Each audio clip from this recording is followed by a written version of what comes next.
we should be good to go once I get the camera on you instead of over there at nothing. Okay. And you're good. All right. Well, welcome, guys. We're going to go ahead and get started. My name is Nathan Monnier. Welcome. This is going to be a talk on utilizing DNS logs to detect malware within your network. The name of the talk is Another Log to Analyze. We're going to go ahead and do that. Specifically, a little bit about me before we get into things. My name is, like I said, Nathan Monnier. I'm a pen tester, instructor at the Art of Exploitation. We do a lot of courses, services as well. I also work with Hackers for Charity, so if you have a chance, go down there and spend some money, spend all of your money actually, if you have enough, on Hackers for Charity and give them some money and support their cause. Full-fledged, lowercase libertarian, so I won't tread on your rights if you don't tread on mine. You can contact me here. So let's go ahead and get started with this because we're a little bit behind here. On a high-level overview with malware, what it is basically is with it, it's constantly evolving. The evasive techniques are constantly changing. It's a cat and mouse game that we play as attackers and defenders. So we, as an attacker, go ahead and circumvent what the defense is doing, and they catch on to our tactics and then change their defensive tactics, and then go ahead and modify them, and then we, as the offense, have to go ahead and detect those as well and get around them too. So the evasive techniques are constantly evolving. Everything's changed. We know this already. There's a lot of products out there that will try to go ahead and stop malware. We spend a lot of money on vendors. We pay them a lot to go ahead and detect this stuff. Sometimes they fail us, especially signature-based detection. Signature-based detection is roughly catching 3 to 5% of what's currently out there. And again, it's only the known knowns, right? The known bad. We don't know about the unknown unknowns, to quote Donald Rumsfeld, right? There are bad things out there that we don't currently know about. That's where signature-based detection, what's known, is going to fail you. So if it does fail you, where can we go ahead and turn to in that scenario? So let's go ahead and break this down a little bit Barney style. For those of you that are not familiar with what malware is, generally speaking, a user, not a security personnel like you or me, right, will go ahead and click something through an email or download something they're not supposed to through a game, install it on their laptop. They become a bot inside of a botnet. They need to communicate with their bot herder, also known as their command and control server, or C2 server for short. The pwn box needs to communicate with them to get their commands, either to steal their keystrokes, what have you, be a part of a botnet to go ahead and do a distributed denial of service attack, whatever. So generally speaking, that's what we have. Most commonly, they won't just use a hard set IP address inside of their malware to go ahead and communicate out to their bot herder or C2 servers. They're going to go ahead and use DNS, fully qualified domain names, to go ahead and generate an IP address from that FQDN, or fully qualified domain name. So DNS is going to be utilized to do that. We're going to go talk about how we can utilize what's going on in the background there to detect what's going on, and maybe if one of our machines on our network is owned already on this system. All right, so very generic example here. I kind of modified it from Mannion's APT1 report here. We have an infected box. He's got malware on his system. He needs to go out and communicate with the C2 server. The other one's already been blacklisted, either the IP address or the FQDN. And he needs to go out there and communicate with it. However, he has the methods to do that, and we'll talk about that later through DGA. He goes ahead and does that. He sends out a query, says, hey, I need to go ahead and communicate with my C2 server. This is his fully qualified domain name. DNS server comes back, says, here's his IP address. Now I can go ahead and communicate to my C2 server and send the data, whether it's a simple page request from a web server to get commands from it, or what have you. Now I can go ahead and communicate with my C2 server without and evade the blocking or blacklisting that was there currently for the firewall. All right, so finding malware utilizing these DNS logs, they're commonly overlooked. DNS logs are commonly overlooked as a security asset because basically DNS is not really a security function, right? It's there to provide the purpose of establishing or resolving host names to IP addresses. So the purpose of this talk is to go ahead and utilize those logs, something that we don't really consider as a security function, and utilize it as one. So we're going to go ahead and do that, try to discover malware in our network through establishing DNS query and response baselines, and analysis of NXDOMAIN responses. So first thing we're going to do is go ahead, and we'll talk about these individually here coming up. We're going to go and need to see who on our network is querying out of our network and to where, what's normal, and what responses are we getting. What's the baseline for normal activity from our servers, our hosts, our user set, our sites, our domains, what have you, the functions, the HR personnel, the IT personnel inside of your network. What's the baseline for those queries and where are they going to? The second thing that's going to happen is we're going to have some NXDOMAIN responses, and those are going to be responses that come back to you when something doesn't respond correctly. Like I type Google with 3 O's in the middle, right? It's a fat finger. It's Google is Google. But if I fat finger that, type in 3 O's in between, I'm going to get an NXDOMAIN response back from my DNS server. So that could be the result of a user fat fingering a host name, or it could be the result of, as we're going to talk about later, malware out there utilizing DGA and sending out multiple host names that are ultimately, some of them are bad and one of them is going to ultimately resolve. We're also going to talk about the successful DNS lookups that happen. We're going to go ahead and analyze those as well. And then of those that are successfully resolved, or the ones that get NXDOMAIN responses, we're going to go ahead and check those out. Maybe it was a fat finger, and maybe it wasn't. Does it look like it could be a legitimate website? And if it does, is it a doppelganger domain, or is it just a user fat finger? We're going to talk about how to analyze what is an anomalous DNS name.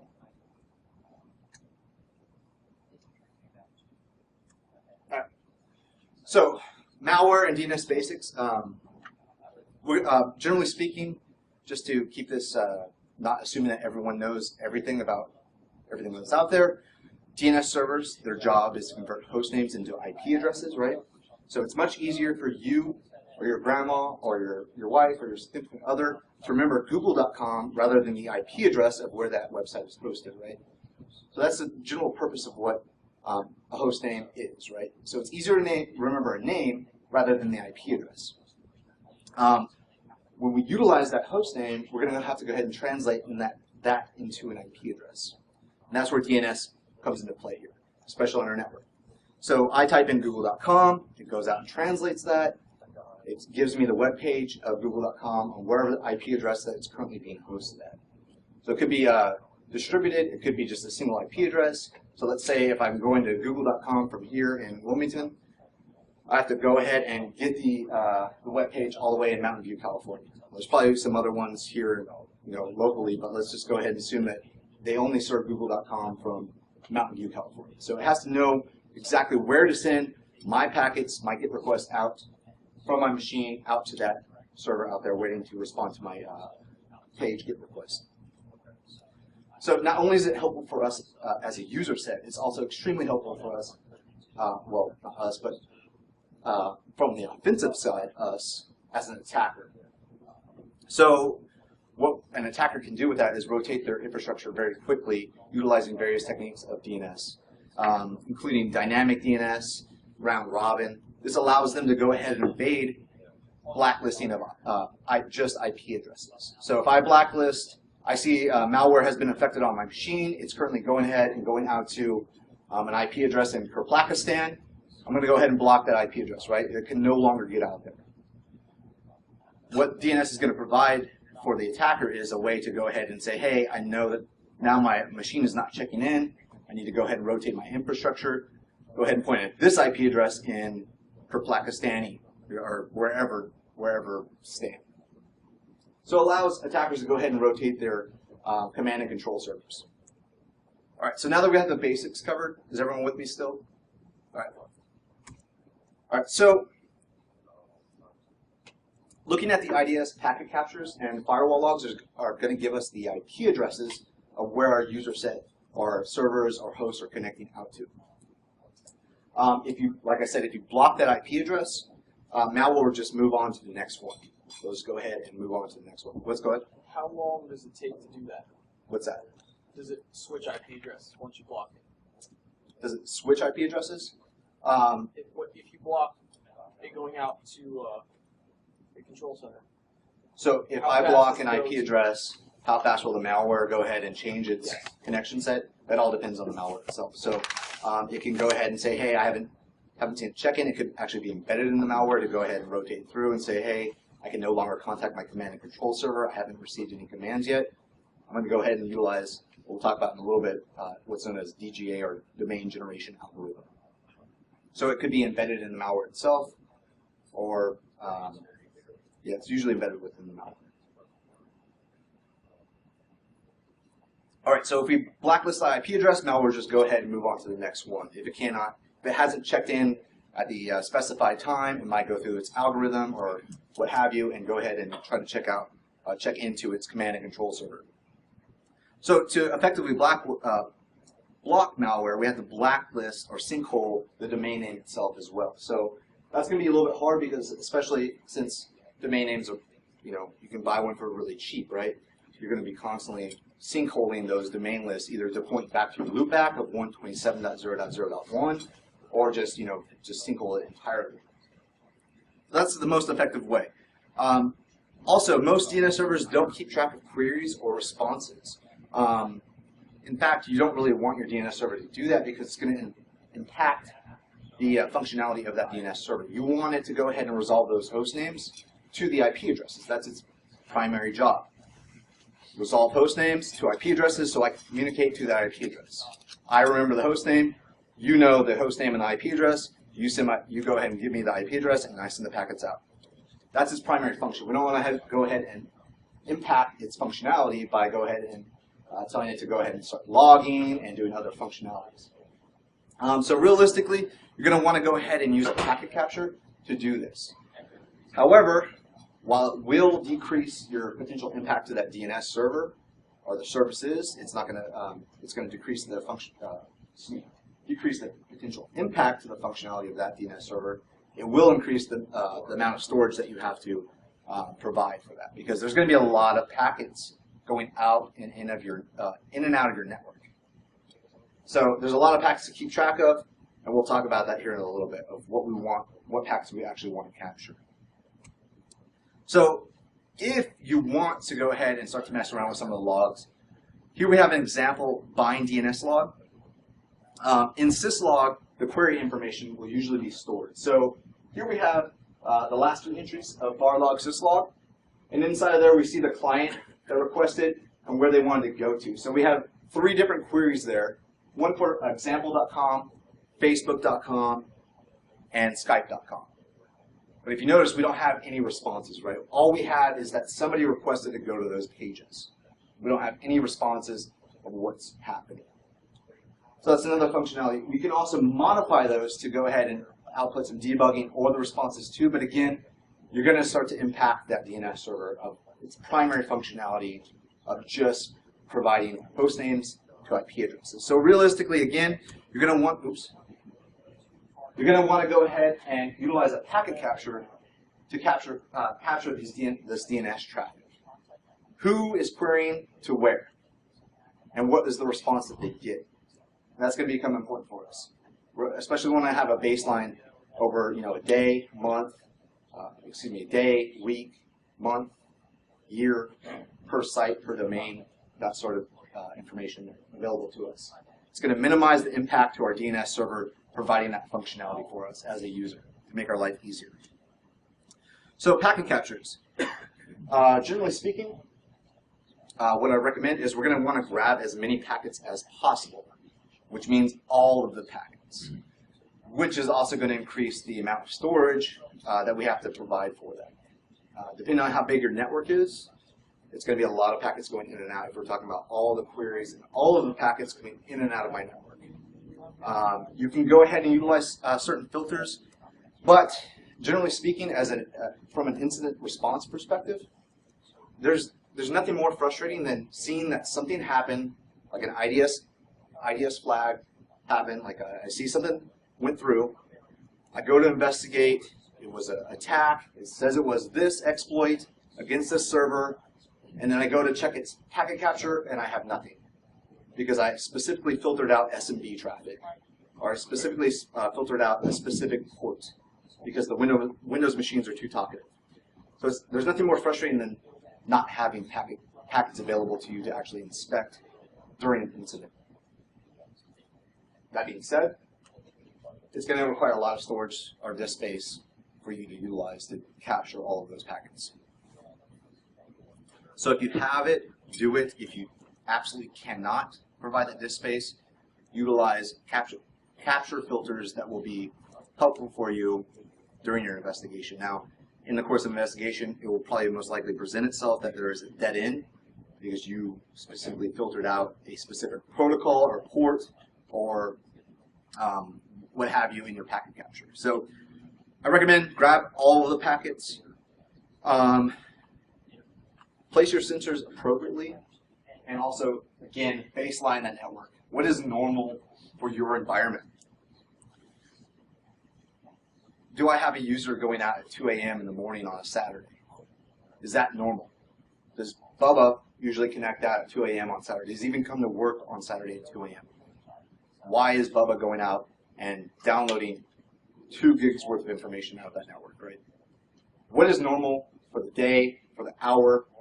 I know that 8 a.m. users are coming in, 8 to 9, they're coming in, they're checking Facebook on Monday morning and posting how much they hate Mondays.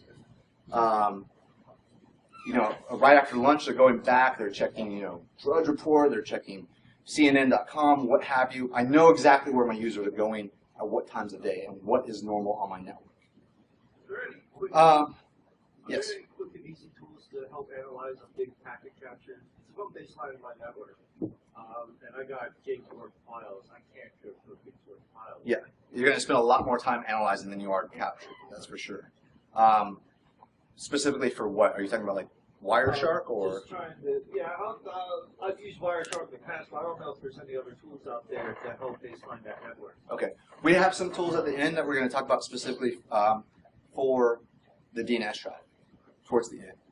But I would just say, fire it up in Wireshark, put your display filters in there to filter out all of the information that you don't want to see.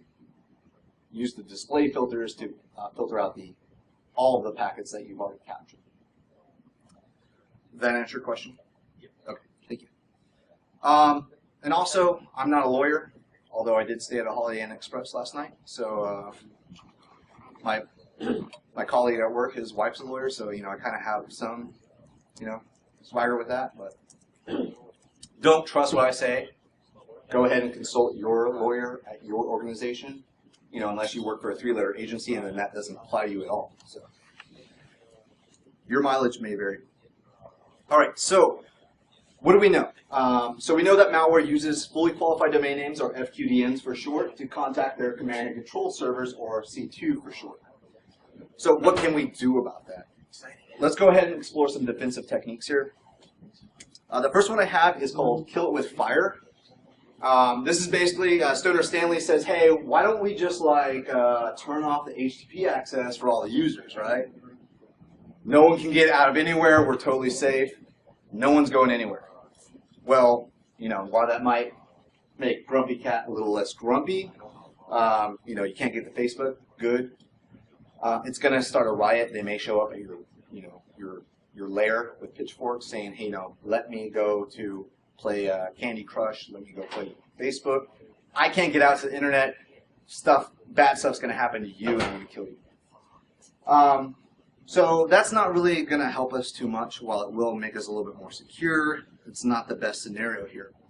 So Stanley has another idea here. Why don't we just blacklist the bad or malicious fully qualified domain names?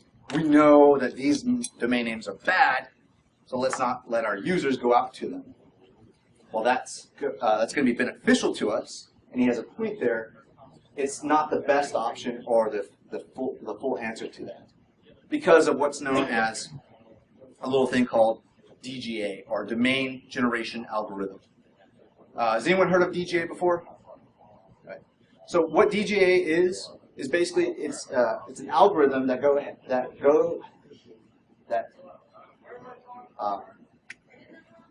tries to create a whole bunch of candidate domain names through its algorithm. It has, let's say, it goes through its algorithm set and says, these are my potential candidate domain names I need to try once, I block off access to that bad FQDN. I can no longer communicate to them. I say, okay, I realize I cannot check into my C2 server. I'm going to go through my DGA now. My DGA says that I have 10 different candidate domains that my new C2 server is now potentially located at. So I go through that set and I query out. Let's say there's 10 for ease of use here. 9 of those 10 are probably going to fail. One of those will actually work because my DGA, the algorithm on my set of malware, is going to be the same DGA that is also on the C2 server. So I go through that DGA, so does my C2 server that knows I haven't checked in a little while.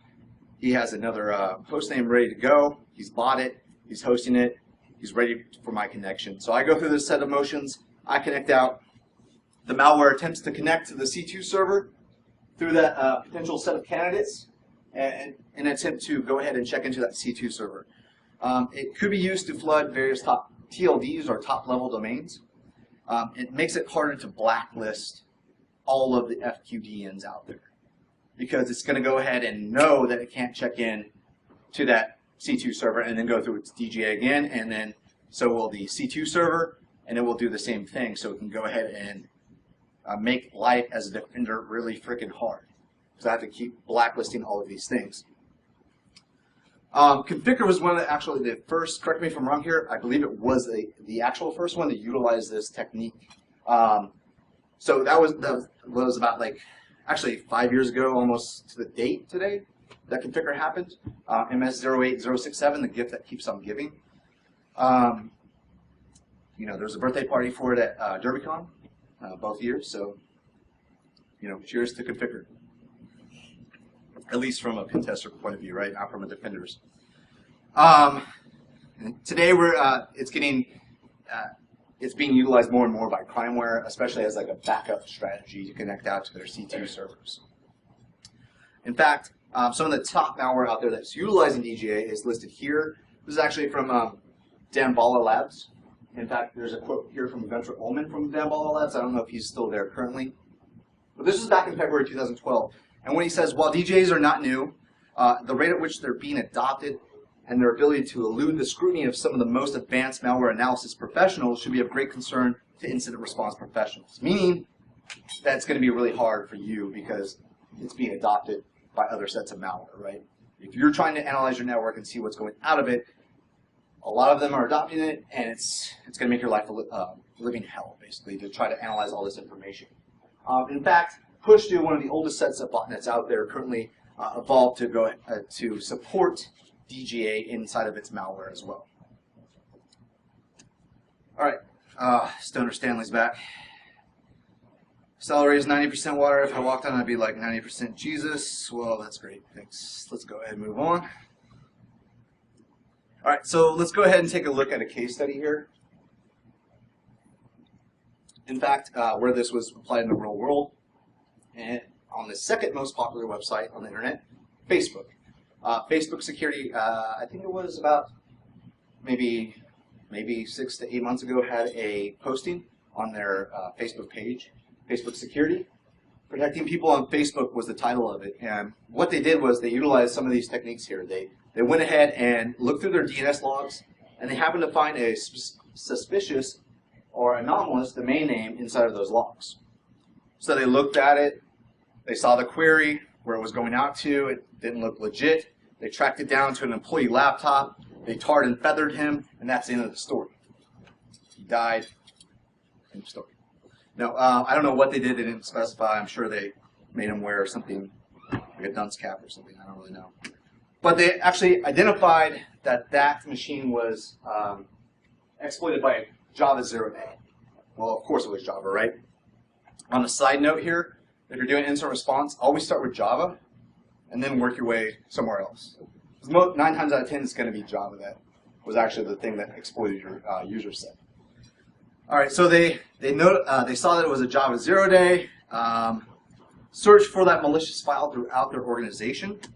So once you have a file on a user set, if it's lazy, it's going to utilize the same name or the same hash across the board. It's going to utilize that same hash across the board. So go ahead and start searching throughout your entire organization for that file to find if any other machines are infected.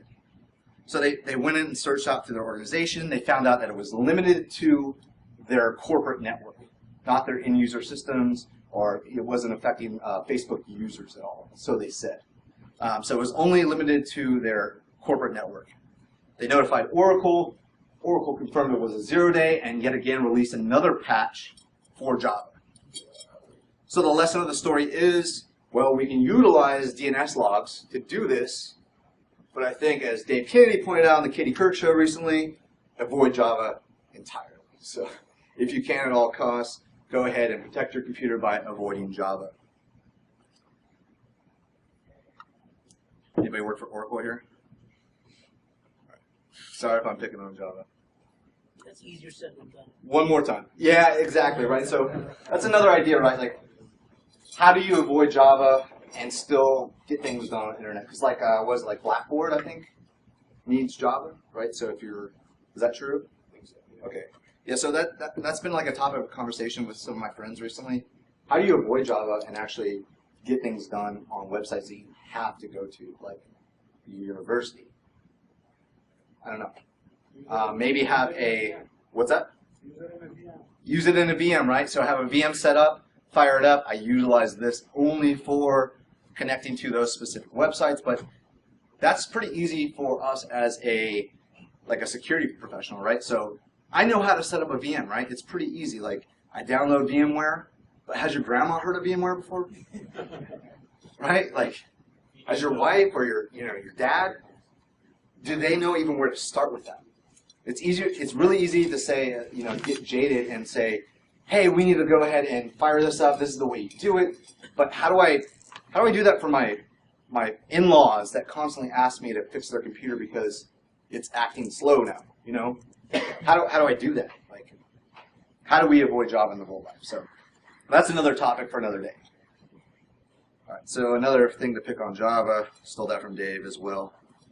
3 billion devices run Java, and all but one wish they weren't. Someone actually recommended to say 3 billion devices ruined by Java. It might have been you, actually. No? I can't remember. All right. So moving back to the topic of this conversation, let's go ahead and talk about identifying malicious traffic. So our objectives here are to establish DNS traffic baselines, as we mentioned before. What is normal? What's my baseline activity throughout my organization here? We're going to go ahead and query for malicious domain names as well. Through that, the DNS traffic that we have, we're going to analyze the the NXDOMAIN responses that we get back. So either through that fat finger, through typing too many O's in Google, or it's actually DGA querying out to connect to its C2 server. Of the ones that are successfully resolved, we also want to identify what looks anomalous or what looks suspicious to us. It doesn't look right. Why is my user going there? Or why is this set of users going to that website? Why is HR going to, a security-focused site? Or why are my IT people going to dice.com or clearancejobs.com? Maybe I need to go ahead and say, hey, do you need a raise, or how's life treating you? Why are these people going to X, Y, and Z websites? From that, if we have identified something that's suspect, we need to analyze the additional traffic of those identified hosts. And specifically, the anomalous domain names in there that I've already kind of covered here. All right, so baselining. What is normal for your environment is paramount here. The top level domains. Where is my organization going out to? .com, .edu, .gov. It all depends on where you're at or what your user set is or your user environment is. Of that specifically, so that's all the .coms, .govs, .mils, the top level top level domains, TLDs. Second level domains, where are they going to? Facebook.com, whatever.com, Bing.com, Google.com, what have you. And then specifically those hosts that are performing those lookups, the servers that are performing lookups. Why is the server going out there? Why is my domain controller trying to resolve these host names? Should my domain controller even be connecting out to the internet? The answer is no. No, no, no. They should not be connecting out to the internet, right? So if I see that, that's immediately suspicious to me. So knowing what hosts on your network, where they're going, what's normal for that particular machine. And then specifically, I've kind of already talked about this, the DNS queries per host, per network segment, per VLAN, per domain, per site. All of that will be beneficial to you. I know that's kind of pie in the sky. You know, this is how you will solve everything, but it's kind of paramount to knowing what's normal on your environment. This is where capturing all those packets for so long will come into play later on in establishing those baselines of what's normal, how many NX domain responses do I have, what websites, what's my top level domains that I'm going out to, what's my second level domains, and who's performing those lookups. And we'll talk about that here towards the end. So average queries for the time of day. Again, like I mentioned, Bubba, why is he connecting out of his machine at 2 in the morning to a website in Kyrgyzstan? That's abnormal. Baselining NX domain responses. So I've already touched on what an NX domain response is. So that's either the result of a fat finger. I type in 3 O's in Google. It says, hey, I'm sorry, I cannot, you failed. I cannot resolve that name. That's an NX domain response that I get back. So we need to go ahead and see how many that we have throughout our network.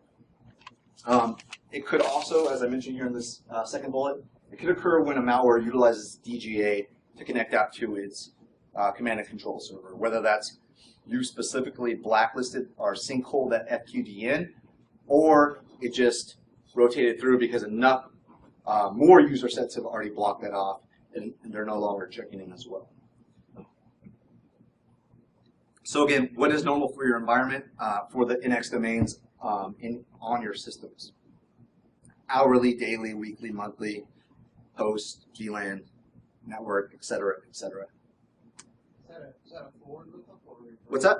Is that a forward lookup or reverse lookup? So that's going to be the response from the DNS server saying it cannot resolve that host name. So I try to go to Google with 3 O's, and it, again, unless Google happens to have that because it knows people might do that. Let's say for the sake of this, it doesn't. It says nope. The DNS server says nope, I can't resolve the host name. I don't know what you're talking about. NX domain, can't get to it. There are domains that are actually blocked. Yep.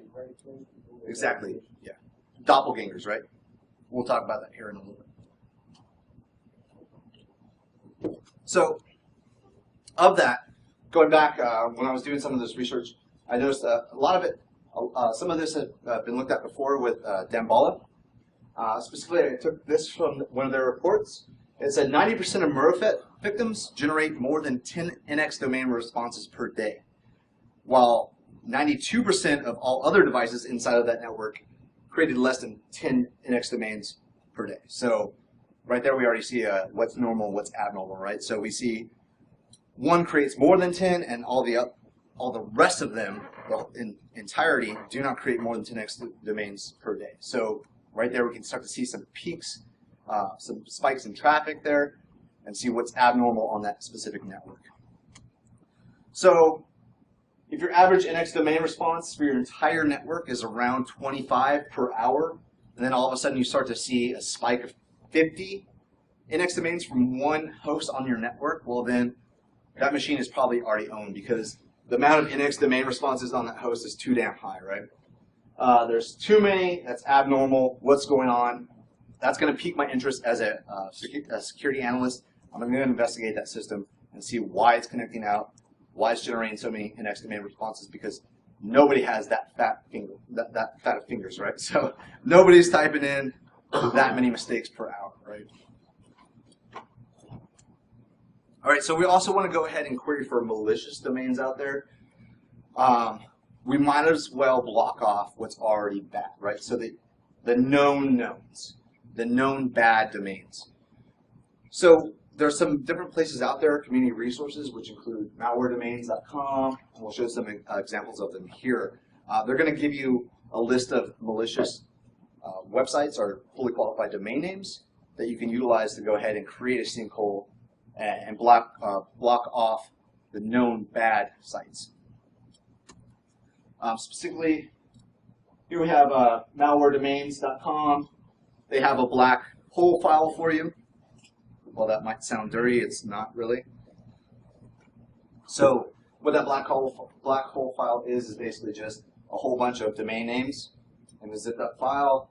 You go ahead and say, hey, don't let my users connect out to this. Not really the purpose of this talk, but it's available for you.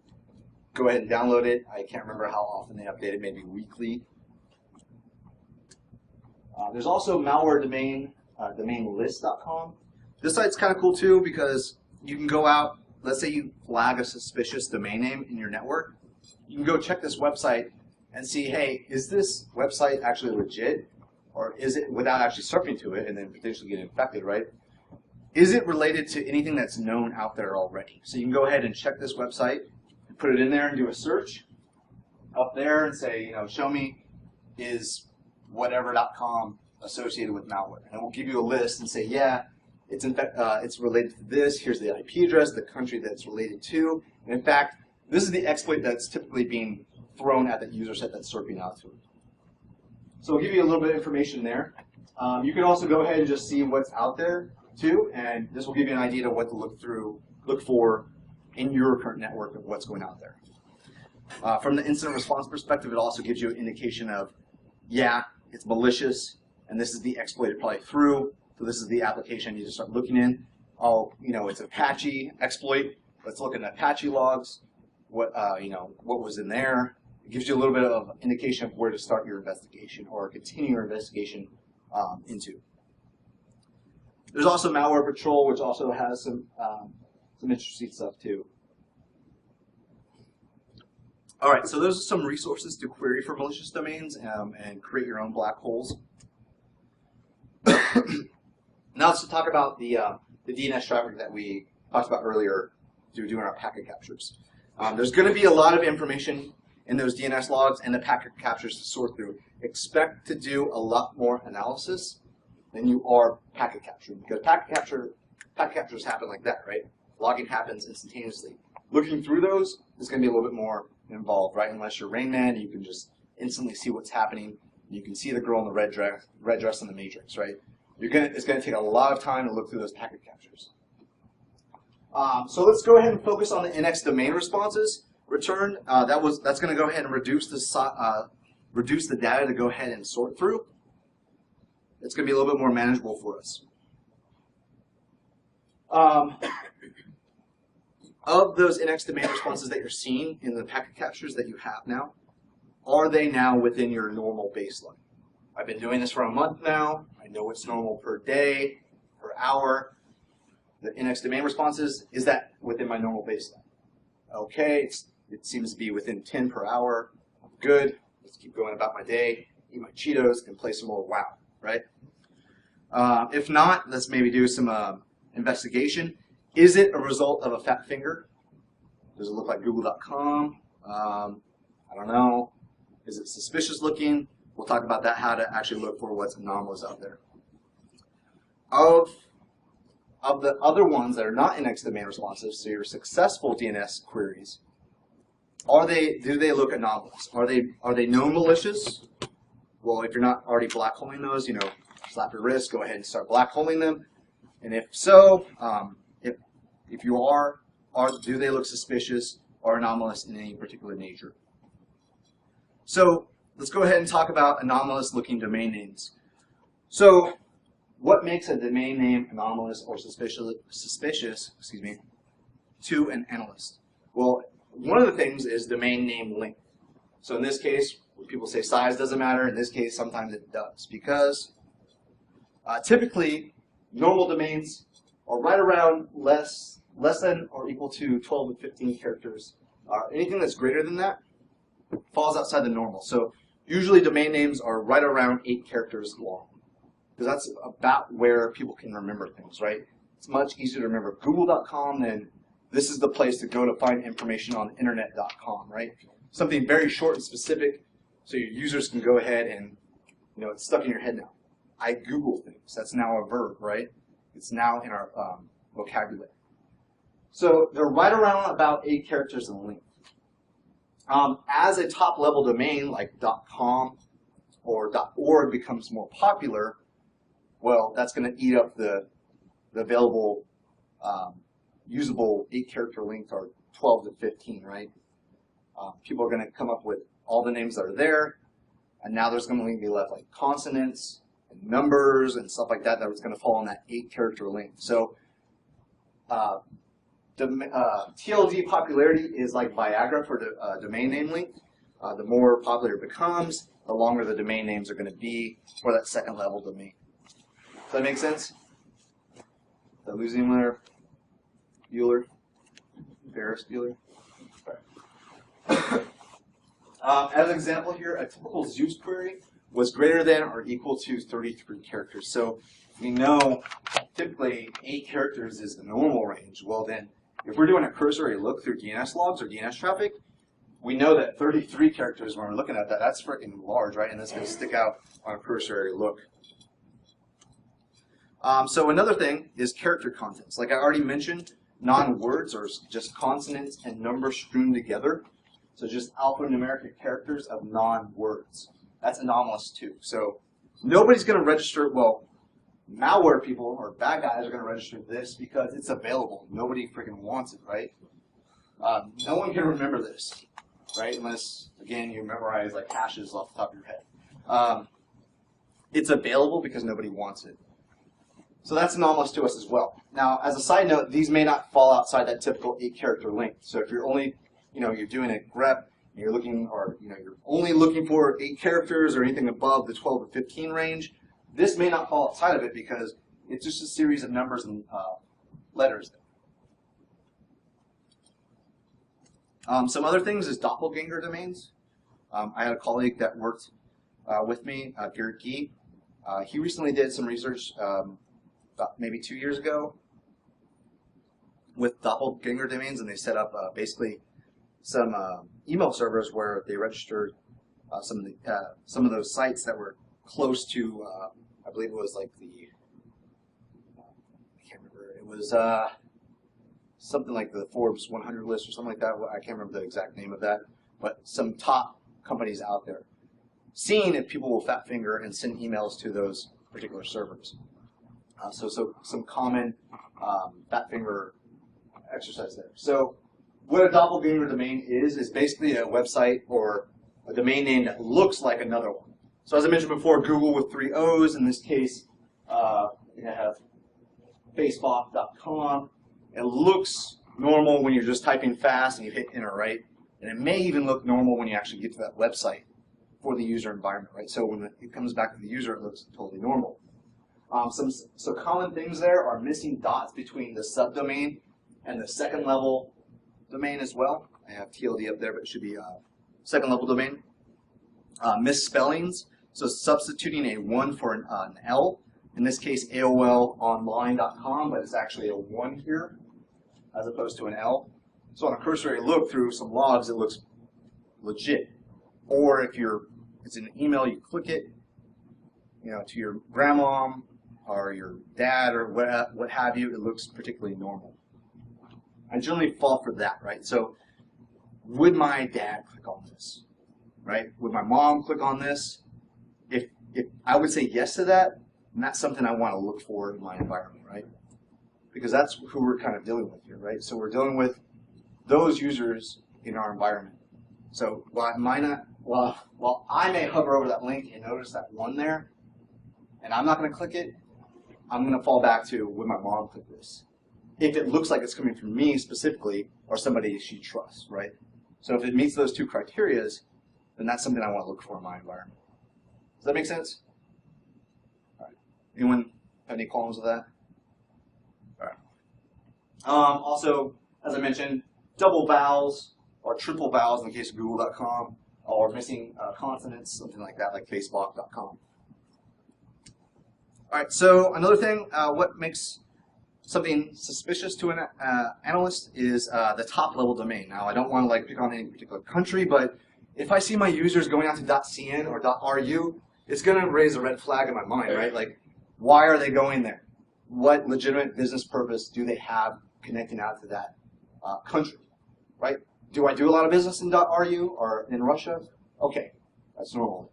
But if not, why are they going out there? Why are they going to Pakistan? I don't have any customers out there. That's really freaking weird for me. So is that top level domain, let's go ahead and pick on .ru at this particular point, let's already mention it, is it associated with hosting command and control servers? Yeah, right. Is it notorious for InfoSec crime? Yeah. No legitimate business ties? Yep. Or no, maybe in your case. Or is it a less common top level domain? .biz, .info, etc., etc. So some of the tools that we can utilize to examine some of this, I've already mentioned doing packet captures. We're not really going to focus on doing packet captures, and that's not what we're talking about here. We're talking about the analysis of those packet captures. So if you want to do that, go ahead and utilize TCP dump or Wireshark. Wireshark gives you that nice GUI display. Defense sucks already. It's not as sexy as offense, and you might as well utilize something that's pretty to display that information to you, right? So Wireshark is generally useful for GUI analysis.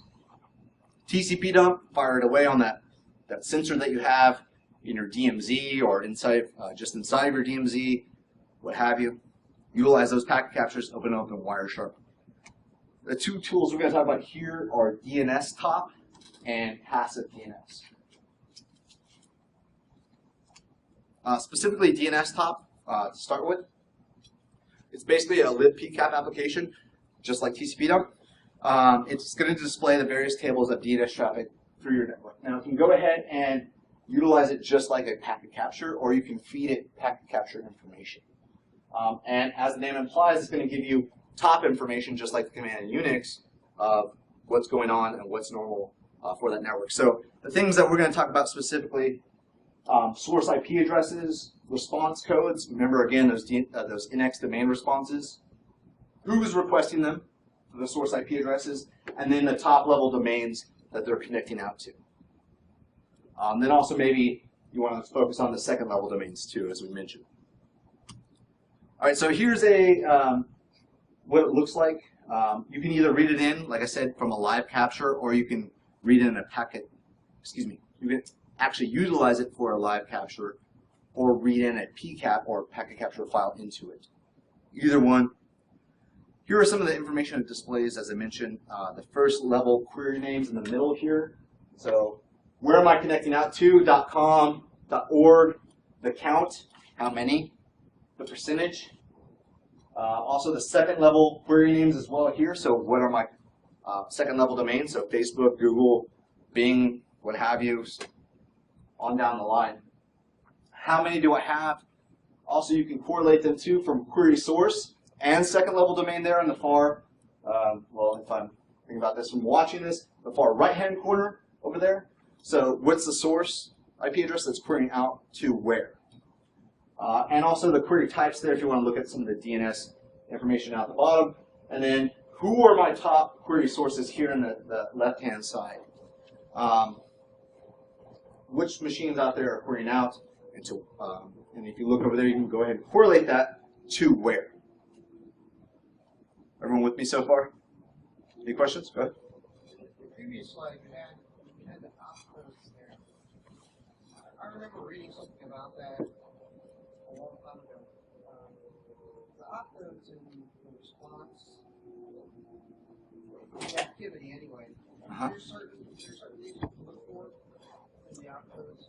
You know what, to be totally honest, I just threw this in from the help file, so I haven't covered that as far as looking into that for being particularly useful with the course of malware investigation. Go ahead. Yeah, so in the realm of false positives, some of those weird CloudFront.net subdomains would look like danger anomalies. Yeah, so some things will look anomalous and actually be legitimate. Yep. You can't just blacklist an IP address because it looks anomalous. or excuse me, the fully qualified domain name looks anomalous, but it's being hosted on like an Amazon web services, right? Because they're hosting a whole bunch of other legitimate content. So if you block that IP address, then well, you've just blocked a lot of access to maybe potential customers or your users getting out to somewhere they actually need to go to provide the business function inside of your organization. So, did that answer your question? Kind of? Or? All right, so that's dnstop. There's also PassiveDNS. It's also a tool to collect DNS records passively, as the name implies. It's going to sniff traffic on an interface, or it can read a PCAP file as well, so either or. You can tell it to start capturing or just read in that PCAP file that you already have from your various sensors throughout your network. It can cache that information too in memory. So here we have some examples. Logging NX domains. If you want to do that, you add the tag uppercase X, lowercase x, tag L, specified to a .log file of NX domains, right? So if I just want to capture NX domains, great. That's really simple for me. That's quick and easy to look through, right? Bam, that's all my NX domains for this day, or this whole month, or this, this whole year. What's normal there? So great for quick analysis, as I mentioned. And it can also utilize UDP and TCP, whereas dnstop only does UDP for DNS, where that's the typical stuff that's happening over DNS, right? So if you're interested in like zone transfer information, that's going to be happening on the TCP level. That way it has connection oriented. And it also does IPv6, whereas dnstop does not. It can do standard out for both the NX domains and other DNS records. And it also has a cool little GUI you can utilize to go ahead and start to sort through this again. Because defense is not as sexy as offense. You don't want to live in that command line environment. I want to look at something pretty when I'm doing my analysis. Sometimes you just can't stand to look at that terminal window anymore, right? It's just black and white looking at you all day long. So let's go ahead and put a black and white website to look at, right? So, so here we have example of this is funneled. This is the GUI interface for PassiveDNS. So this is the actual one from their example page. So I'm just kind of utilizing that. That actually has a good deal of information there for it. So we can go ahead and sort through specific records here. So here we have like mail exchange records, name server records, start of authority, CNAME, all that information. If you want to see that, you can go ahead and do that. You can also plug away and do a special report. So here we have what we were talking about specifically, that NX domains. So go ahead and just show me all my NX domains that I have for my packet captures that I've been capturing on for the last month. You can do a advanced search at the top there. You can do a logical AND in this scenario. So a query, we found a malicious domain. Is it in my network? Have any of my machines been querying out for this specific? Let's say there was a blog post on evilmalwaresite.com. Now I want to go ahead and sort through my traffic and see have any of my user sets been connecting out to that particular website. Okay, query for that. Answer, NX domain. Am I currently black holing those? Do I have an updated list that's blocking them? Because if I'm getting some NX domains, well, why are they surfing out to it? And maybe it is infected, but my black hole is effective as well. So am I infected with that? And I just need to go ahead and find that machine. This will be helpful for you too as well. So query for a specific site and a specific answer code. In this case, NX domain. You can also see, if it came out like 2 months ago or a week ago, but it was happening, 2 months ago, but it's been, under the radar for this long.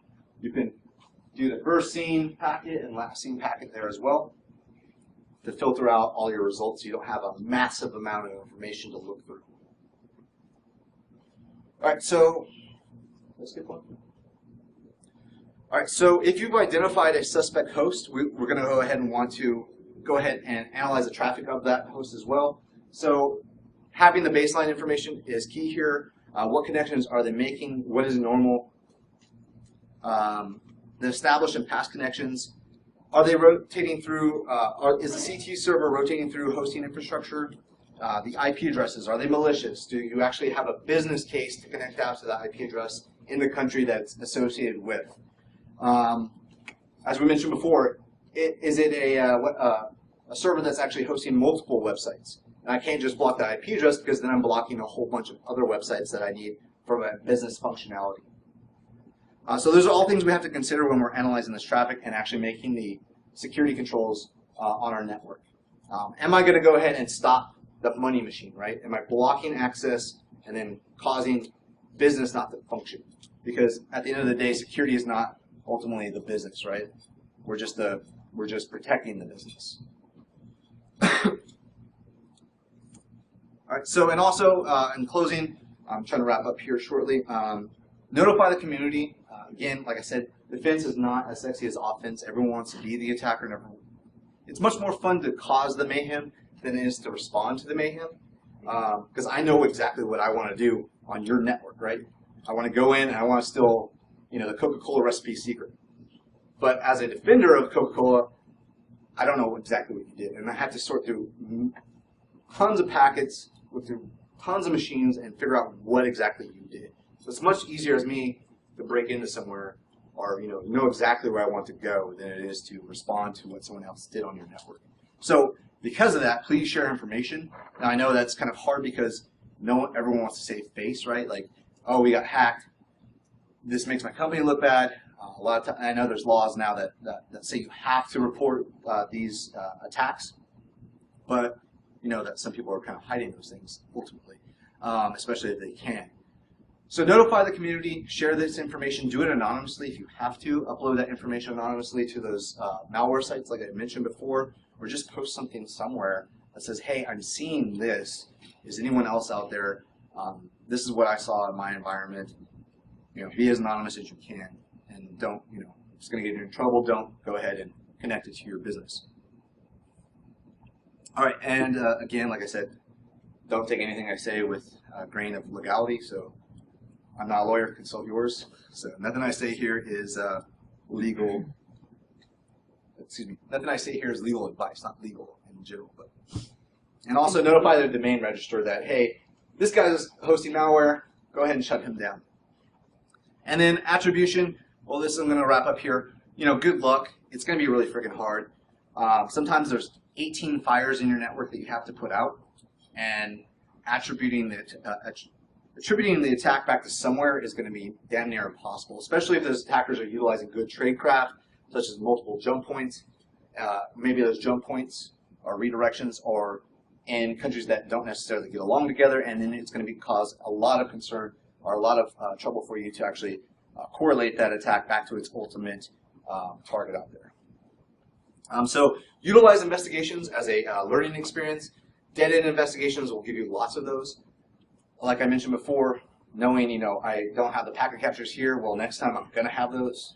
I'm not logging here. I need to log there. Start logging. What do I need to log for? Because I ran into a dead end here. And I don't have logs. As I mentioned, attribution to good hackers will be difficult, especially nation-state sponsored groups or government cyber attack forces. Unless you release a port called PT1 or something like that, if you're a Mandian or something. But that's also been kind of contested out there as well. So attribution is going to be hard. So good luck. Maybe just put out this fire and put out the other 17 that are currently burning in your network. That sums up everything. I know I was kind of talking faster to wrap everything up. Before I go to the question part, I want to give some thanks out there. TCS for sending me out here. My colleague Jeremy Willingham, Aaron Soto at Art of Exploitation for some of their input with this. Also Toffs, at Toffs on Twitter. Also, as a final, be like Good Guy Greg. Go spend your money. Go spend all of it at HFC and buy some t-shirts because they need your help. All right, so now questions. Also, hold on. I want to thank my wife. This is probably my last speaking engagement for the year, I believe, unless I go to Bay Threat. Thank her for not killing me. It's been a long month, so thank you for putting up with my antics and traveling situation. So now I'll open it up to questions. The sloth says bring it on. So anybody have any questions? When you talk about the DGA and make sure I understand this correctly. So this algorithm is being run on the command and control server and on the compromised client, correct? Yes. They're supposed to come up with the same domains. Yes. Why does it fail? You're saying Well, it comes up with a whole bunch of candidate domains. And ultimately, it's only going to register one of them because it doesn't need to register 10 of them because then they ultimately may be all blocked. So why register 5 legitimate website or 10 legitimate domain names when I only need one? So it's going to come up with a whole bunch of candidate ones so it can fire off and try to find the actual one that's out there. Because it is cheap, but ultimately it will get expensive if you keep registering a whole bunch of them. Sorry, go ahead. Recently, the TLDs, moving into a more international environment, right, with multiple languages. Yes. So now, you're going to get domains in Russian and Chinese, and so how does that work into this? You mean like legitimate business cases of? Yeah. So now you're Yeah. looking at. It all depends. Your mileage may vary, so it all depends on what your legitimate business case is to connect out to those specific countries. Or your multinational. You have a lot of people that work here from international. Yeah. In the United States, and they want to go to they want to shop in China, they want to shop in Russia. So. Yeah, it's going to be all up to your particular environment. Yeah, So. it's always interesting. Yeah. So that's all going to be what's normal. Again, the baseline. Where do my users need to go, and why? What's a specific business case for that? I think that's sometimes the hardest part. Exactly, yeah. I think there's another talk after me, so if I can, I'll take questions offline if there's not any more right now. Are you the next speaker? Oh. All right. Well, thank you.